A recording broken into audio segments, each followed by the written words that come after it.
a gente fala direto com o prefeito Rui Palmeira, o prefeito daqui de Maceió, que está ao vivo conosco através do Skype. Muito boa tarde, prefeito. O senhor nos ouve bem? Estou ouvindo sim, Lucas. Boa tarde a você, ao Derek, a todos que fazem a ACT e, claro, a todos que nos acompanham nessa entrevista.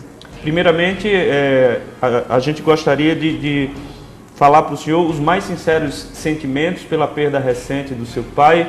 Nossas condolências, prefeito. Agora vamos começar a entrevista falando sobre uma denúncia que é recorrente aqui no ACTA, né, principalmente nos comentários quando o programa está ao vivo, que é em relação à falta de EPIs nas unidades de saúde. Como é que está a situação hoje? A Prefeitura conseguiu suprir essa carência? Bom, Lucas, eu inclusive fui mostrar, nós tínhamos uma dificuldade muito grande em relação a máscaras cirúrgicas, mas nós adquirimos 100 mil, dessas chegaram até o momento 50 mil, a Prefeitura ainda não fez o pagamento, inclusive, que a gente só vai pagar quando chegarem as outras 50 mil máscaras. Compramos máscaras daquelas mais resistentes para o pessoal que está realmente na linha de frente do combate ao coronavírus. Hoje nós temos abastecimento dos EPIs de álcool líquido, de álcool em gel. Não quero conceber que possa faltar em alguma unidade de saúde, porque a nossa CAF, Central de Abastecimento Farmacêutico, tem todos esses materiais necessários para os nossos profissionais. Prefeito, e com relação a que a gente sabe que tem muitos profissionais que estão se afastando, né, por questão da Covid-19, alguns por problemas psicológicos, outros doentes mesmo, como é que a Prefeitura está fazendo a substituição dos profissionais das unidades de saúde que são administradas pelo município? Derek, isso é um problema que está acontecendo no mundo todo e aqui não está sendo diferente. Infelizmente, ontem, inclusive, tivemos em Alagoas a primeira vítima, a primeira enfermeira vítima do Covid-19. Nossa situação também não é simples. Para vocês terem uma ideia, o município convocou há cerca de 30 dias atrás, 50 médicos de um processo seletivo, só se apresentaram 20. Amanhã ou depois, no máximo, a gente está convocando os demais remanescentes da reserva técnica, mas a contratação de profissionais hoje em Alagoas, eu conversei ontem com o governador Renan Filho, é um dos grandes problemas que nós temos. O quantitativo é pequeno e já temos muitos afastamentos por suspeita e confirmação de Covid. Agora, outra preocupação, prefeito, em relação aos leitos de hospitais aqui na capital. A gente tem acompanhado, não só aqui em Alagoas, mas no país inteiro, a situação está cada vez mais crítica, né, com essa disponibilidade de leitos diminuindo. Então, Maceió tem 77% de ocupação dos leitos destinados a pacientes com a Covid-19 e 88 leitos de UTI ocupados hoje pela manhã. A Prefeitura já pensa em alguma alternativa para realmente se precaver em caso de um possível colapso do sistema? Lucas, a preocupação é muito grande. Para vocês terem uma ideia, Prefeitura e Governo do Estado unidos, nós conseguimos criar 227 novos leitos. Nós estamos falando da ocupação desses novos leitos. Quer dizer, se a gente não tivesse agido rápido, nós já estaríamos em situação de colapso. Né? Por sorte, o Hospital Metropolitano ficará pronto agora essa semana. O Governo do Estado deve inaugurá-lo, salvo engano, nesse primeiro momento já com 50 UTIs. Ser um alívio que nós teremos essa semana, mas se as pessoas não entenderem que é realmente absolutamente necessário o isolamento social, daqui a 15 dias nós vamos estar com esses leitos já completamente tomados. Eu queria passar, Derek e Lucas, um dado que vocês vão ter em primeira mão, a gente ainda não revelou, um dado muito triste em relação aos sepultamentos em cemitérios públicos da nossa capital, para vocês terem uma ideia do drama. Normalmente, nós tínhamos 10 sepultamentos por dia nos cemitérios que são administrados pelos municípios de Maceió. Somente ontem, foram 23. Destes, 13 com suspeita ou Covid confirmada. Então, e parabenizar o trabalho de vocês, de todos que têm feito jornalismo profissional no estado de Alagoas e no Brasil, porque, infelizmente, nós estamos sofrendo também por uma pandemia de fake news, né? lamentável isso, as pessoas são desinformadas de forma proposital às vezes, isso é muito ruim. Então esse dado é muito chocante. Nós temos 10 sepultamentos, ontem foram 23. Aí isso está crescendo dia após dia, a gente já está, infelizmente, correndo, estamos aumentando as vagas de cemitérios públicos.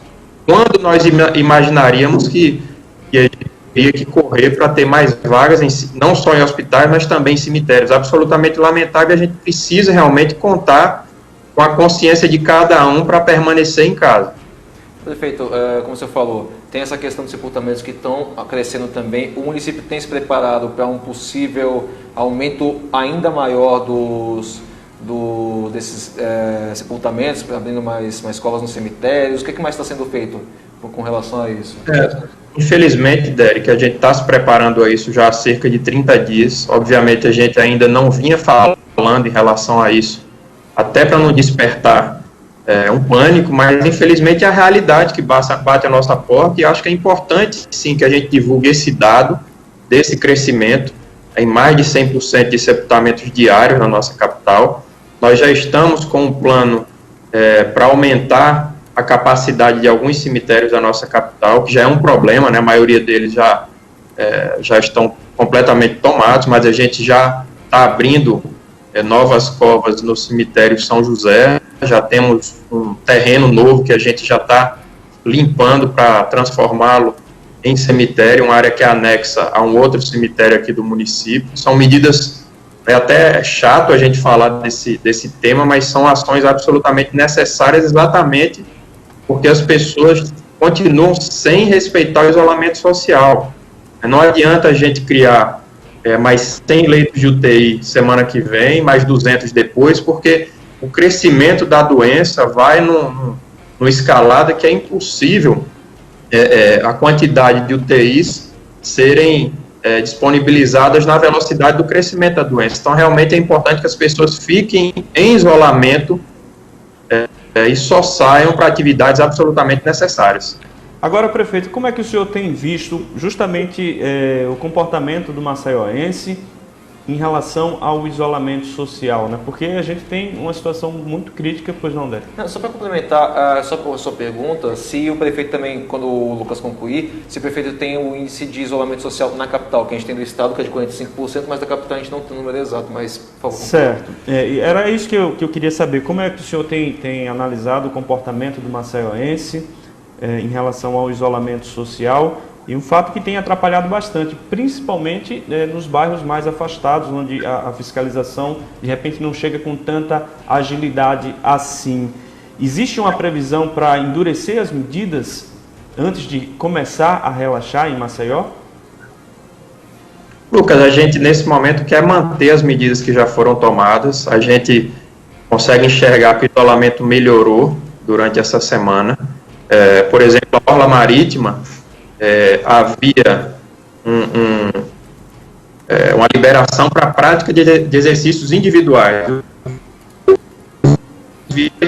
Mas, na verdade, o papo disseminando a doença, já que o maior foco da doença na nossa capital são exatamente aqui os bairros da chamada área nobre. Então, foi a medida mais acertada, bloquear o acesso à nossa orla. Sei que tem gente que fica chateado com a sirene, tem outros que ficam chateados porque não podem mais correr na praia, mas é absolutamente necessário. E a gente já vê que essa medida deu certo. Outra medida, a gente está auxiliando, sobretudo, a Caixa Econômica Federal em relação às gigantescas filas que se formam, sobretudo as pessoas buscando o auxílio do governo federal. Então, a Prefeitura já fechou algumas ruas para que essas filas fiquem no distanciamento correto, e a gente tem feito, Lucas e Derek, nós temos feito essa fiscalização bairro a bairro. Claro que não é fácil, a cidade é muito grande, as equipes são pequenas.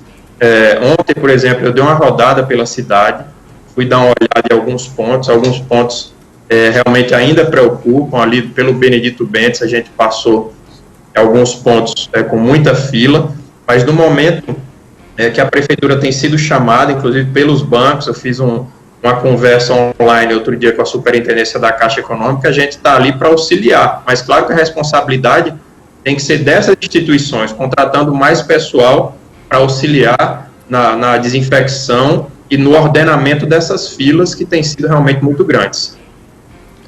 Agora, prefeito, com relação à porcentagem de isolamento aqui na capital, o senhor tem, e tem muita gente na nossa live aqui perguntando com relação àquela medida mais dura que é a do lockdown. A prefeitura ainda tem isso como opção ou ainda algo que não dá para pensar porque é uma coisa muito extrema? Derek, a gente tudo está fazendo baseado em informações técnicas. É o que acontece. Hoje nós temos um isolamento de pouco mais de 50% em Maceió. Não é o ideal, mas é mais ou menos o que acontece nas outras capitais. E o que a gente tem levantado é que as cidades que determinaram o lockdown, esse percentual não aumentou muito. Né? Ele saiu de 50 para 53, então, mesmo com lockdown, pelo menos as informações que eu tenho visto em algumas cidades, é que esse isolamento não cresceu tanto. Então, a avaliação que nós temos hoje é que não valeria a pena fazer o lockdown, a gente fazer uma coisa mais restrita de vida do cidadão para ter um ganho tão pequeno. Então, realmente, no momento, a gente não está avaliando isso, a gente quer realmente que as pessoas respeitem as normas que nós damos através de decreto pela Prefeitura e pelo Governo do Estado. Agora, prefeito, como é que o senhor tem enxergado também a postura de determinados representantes, né? Eu falo assim, em âmbito nacional, mas principalmente trazendo aqui para o âmbito local. A gente teve aquela manifestação do deputado Antônio Albuquerque na Orla, né, em frente à casa dele. Inclusive o deputado que testou positivo para a Covid-19, chegou a tirar a máscara ali no momento que falava. Ontem teve uma postagem do deputado estadual Cabo Bebeto, né, comparando as mortes ocorridas em Alagoas no ano passado, em abril do ano passado, com abril deste ano. E de acordo com a postagem, né, foram 1.310 mortes em Alagoas em abril do ano passado e 1.284 mortes em Alagoas em abril deste ano, com a pandemia da Covid-19. Esse tipo de manifestação atrapalha ainda mais o trabalho dos líderes, né, que estão tentando incutir na cabeça da população essa necessidade do isolamento social? Sem dúvidas, Lucas. A gente faz um trabalho baseado em informações técnicas do próprio Ministério da Saúde. Vocês vejam que o presidente Bolsonaro exonerou o ex-ministro Mandetta, colocou o novo ministro no lugar e dizia-se que o ministro iria fazer uma abertura imediata. Pelo contrário, o próprio ministro Nelson Taixe já disse que não há condições de fazer abertura nesse momento no país. Então é muito ruim quando ditos representantes do povo estimulam exatamente o comportamento em contrário. Em relação ao deputado em questão, eu ontem assinei e encaminhei uma representação ao Procurador-Geral de Justiça, Dr. Márcio Roberto, que é a quem cabe fazer e tomar as jurídicas, já que o deputado tem foro privilegiado, mas são ações e medidas que em nada ajudam. A gente precisa realmente de isolamento e os números estão aí, vocês passaram, 80% das UTIs já estão cheias, e é um dado importante, seja pública ou privada. Tem alguns hospitais privados que não estão recebendo mais pacientes de Covid, que estão lotados, como é o caso do Hospital do Coração.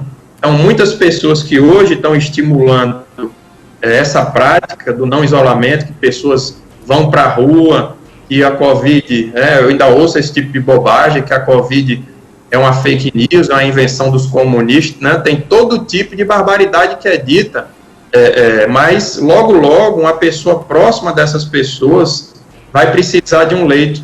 Infelizmente, pode ser que ele não consiga o leito.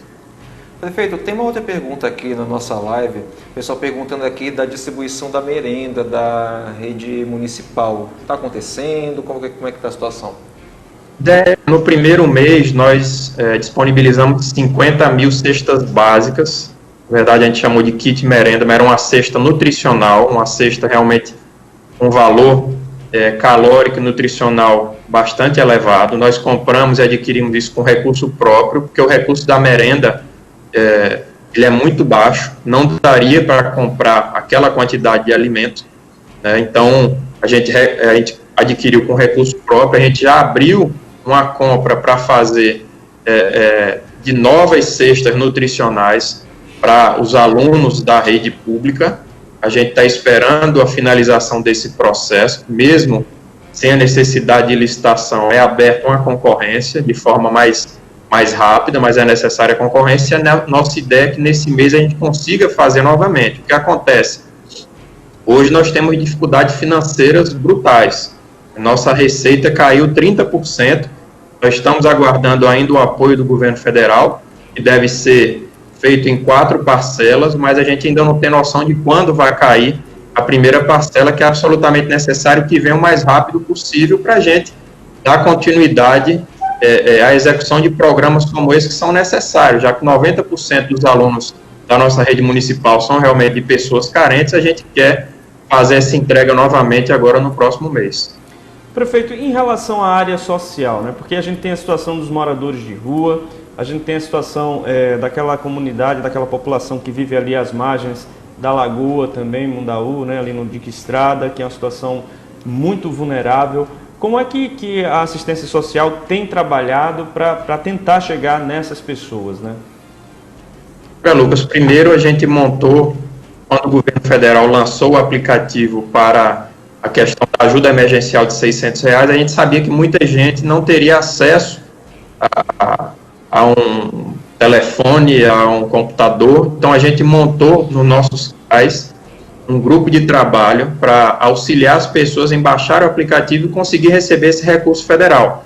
Fizemos isso e conseguimos auxiliar quase 10 mil pessoas que foram lá e não tinham de alguma forma ou internet ou um telefone adequado ou computador. Então fizemos esse auxílio, foram quase 10 mil mações que foram auxiliadas diretamente pela nossa Secretaria de Assistência. Nesse momento, nós estamos fazendo a distribuição de 40 mil cestas básicas que nos foram repassadas pelo governo do Estado. Essas cestas têm sido entregues pela nossa Secretaria de Assistência para pessoas que estão no CAD único, ou seja, as pessoas de maior vulnerabilidade. Então, isso está sendo feito nesse momento. Hoje, salvo engano, nós estamos entregando ali na região de Rio Novo. Nós espalhamos geograficamente essas entregas para evitar as aglomerações, que nem sempre é fácil, as pessoas estão muito necessitadas. Então são ações importantes. Em relação aos moradores de rua, nós levamos quase 200 moradores de ruas para algumas escolas do município, inclusive alguns deles, uma informação também importante, Derek e Lucas, alguns deles testaram positivo para o Covid. Nós isolamos essas pessoas e essa semana nós estamos levando eles para pousadas que nós conseguimos alugar exclusivamente para que essas pessoas fiquem isoladas, claro, com todo o cuidado necessário nos casos menos graves. Claro que nos casos mais graves essas pessoas já estão sendo encaminhadas para internação. Prefeito, para a gente poder encerrar nossa entrevista, que a gente sabe que o senhor tem uma reunião daqui a pouco, a questão do 13º dos servidores, já é uma pergunta constante aqui também no nosso chat, e já há alguns dias os servidores vêm falando sobre isso. Como é que está? Ainda continua suspenso, já uma previsão para o pagamento do 13º? Mais categorias de servidores vão ser afetadas por esse corte? Como é que está essa Eric, a gente, ao longo de 7 anos e 4 meses, né, nos quais sou o prefeito de Maceió, a gente nunca atrasou o pagamento de salário do servidor. Sempre pagamos dentro do mês trabalhado, 13º, que na nossa capital ele é pago no mês de aniversário do servidor. Felizmente, desde o mês passado, com a queda brutal de arrecadação, como eu disse para vocês, foi aproximadamente 30%, nós precisamos realmente tomar algumas medidas radicais, entre elas foi a suspensão do pagamento na data do aniversário, no mês do aniversário, perdão. Então, fizemos isso no mês passado, muito provavelmente vamos precisar repetir agora no mês de maio, né? Se a gente não tiver esse repasse da ajuda emergencial, vamos ter muita dificuldade em cumprir esses compromissos. Então, a gente está optando por pagar realmente o salário do servidor, a folha mensal, pagar os serviços essenciais, a exemplo das questões de limpeza urbana, pagamento da produção dos hospitais, enfim, são medidas realmente absolutamente necessárias. A gente lamenta, como eu disse, passamos 7 anos e 3, 4 meses pagando rigorosamente dia o servidor, mas infelizmente por falta de caixa, por falta de dinheiro em caixa, a gente teve que optar por essa medida. Tá bom, prefeito, muito obrigado por seus esclarecimentos e sua participação aqui no Acta. Obrigado, agradeço e continuem divulgando informações verdadeiras, porque nesse momento a gente precisa realmente da imprensa profissional fazendo isso e que o possa contribuir permanecendo em casa. Muito obrigado. Obrigado, prefeito.